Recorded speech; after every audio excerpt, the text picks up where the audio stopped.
अहम खबर है कि एनए 240 कराची के पोलिंग स्टेशन पर पोलिंग ताखीर का शिकार है। प्रिजाइडिंग अफसर पोलिंग का वक्त शुरू होने के 1 घंटे बाद सामान लेकर रिक्शे में पोलिंग स्टेशन पहुंचा। प्रिजाइडिंग अफसर कंपनी का मुलाजिम है और ये सामान चूंकि यहाँ पर लेट आया है इसलिए पोलिंग भी ताखीर से शुरू हुई है। एनए 240 कराची के पोलिंग स्टेशन पर इस वक्त पोलिंग ताखीर का शिकार है और गुज़श्ता रोज भी कराची के एक पोलिंग स्टेशन से हम आपको दिखा रहे हैं जो पोलिंग बैग्स लाए गए थे उनकी सीलें भी टूटी हुई थी। तो सूरत हाल कराची में जो पोलिंग का जो सामान लाया जा रहा है उस हवाले से अब ये है कि 246 कराची के पोलिंग स्टेशन पर पोलिंग ताखीर का शिकार है। प्रिजाइडिंग अफसर भी पोलिंग का वक्त शुरू होने के 1 घंटे बाद सामान लेकर रिक्शे में पोलिंग स्टेशन पहुंचा।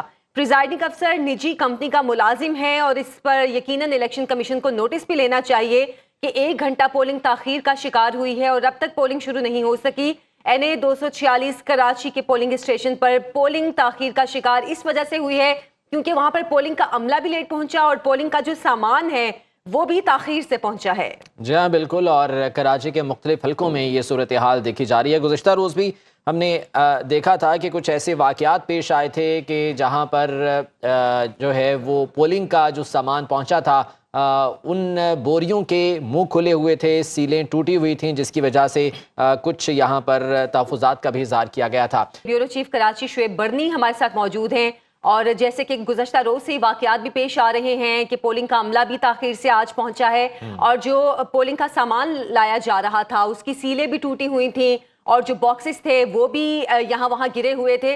तो इस पे हम शुएब बर्नी से भी जानेंगे। शुएब, कराची में पोलिंग के अमले की जानिब से इतनी लापरवाही का मुजाहिरा क्यों किया जा रहा है? इलेक्शन कमीशन क्या इस पे नोटिस कोई लेगा?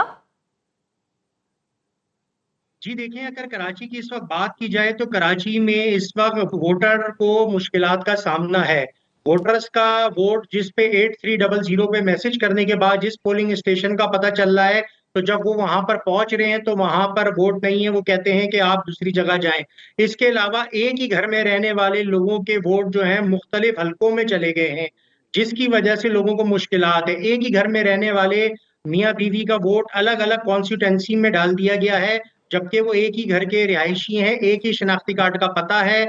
तो इस तरह से सिचुएशन है, तो शहरियों को इस किस्म की मुश्किलात का सामना है। तमाम कराची में जो है वोटिंग स्टेशन पर मौजूद है और सुबह से ही मैं खुद बाहर से होता हुआ इस वक्त ऑफिस पहुंचा हूं तो मैं देखता हुआ आया हूं कि मोबाइल फोन बंद है, इंटरनेट का सिग्नल्स नहीं आ रहे, इसके अलावा मोबाइल कॉलिंग बंद है। तो शहरियों को और वोटर्स को मुश्किलात का सामना है, लेकिन वो पोलिंग स्टेशन पे मौजूद है। जो मुख्तलिफ सियासी जमातों के पोलिंग कैंप्स है, लोग वहां पर आ रहे हैं। 83 भी काम नहीं कर रहा मोबाइल से बंद होने की वजह से, तो लोग आके पूछते हैं कि हमारा वोट कहाँ पे है। फिर ऐसी सूरत हाल में जो सियासी जमात के कारकुनान पोलिंग स्टेशन के कैंप्स पे बैठे हुए हैं। शुएब, आपने बताया कि एक ही घर के लोगों के मुख्तलिफ हलकों में जो है वो वोट वहां पर बनाए गए हैं। क्या ये हतमी वोटर लिस्टें आने से पहले ये सब कुछ हुआ था कि या हतमी वोटर लिस्टें आने के बाद इस तरह की चीजें सामने आई?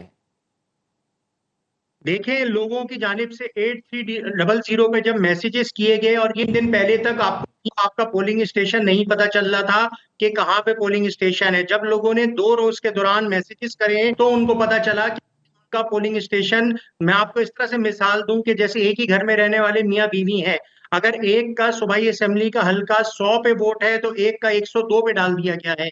तो इस तरह से एक ही घर में रहने वाले एक ही शनाख्ती कार्ड के होल्डर, घर में अगर 6 अफराद हैं फैमिली के तो उनके 3 अफराद का वोट किसी हल्के में कॉन्स्टिट्यूंसी में डाल दिया गया और 3 अफराद का वोट किसी और कॉन्स्टिट्यूंसी में डाल दिया है। ये चीज कराची में देखने में आ रही है। इसके अलावा जो दूसरी मुश्किल कराची में देखने में आ रही है, वो लोग जब वोट डालने के लिए जा रहे हैं तो वहां भी ये मामला सामने आ रहा है कि एक पोलिंग स्टेशन पे जब वो पहुंचते हैं तो उनको कहा जाता है कि आपका वोट यहाँ नहीं है और आप दूसरी जगह जाएं।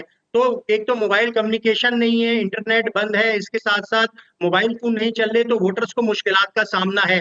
उसके बावजूद कराची में वोटर जो है सुबह से ही मुतार्रिक हैं। सियासी जमात के जो कारकुनान है वो मुतार्रिक हमें दिखाई दे रहे हैं और वो लोगों को जिस तरह से मोबिलाइजेशन होती है कि गाड़ियों से पिक एंड ड्रॉप करके पोलिंग स्टेशन तक पहुंचा रहे हैं कि वो वोट डालने के लिए निकले।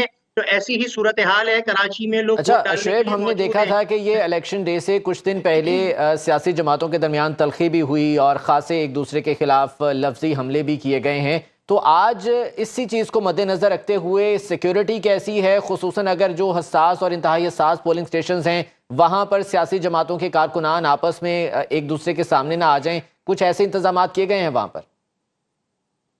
जी बिल्कुल, देखिए कराची में सिक्योरिटी हाई अलर्ट है क्योंकि कराची में इंतहाई हसास पोलिंग स्टेशंस की तादाद ज्यादा है।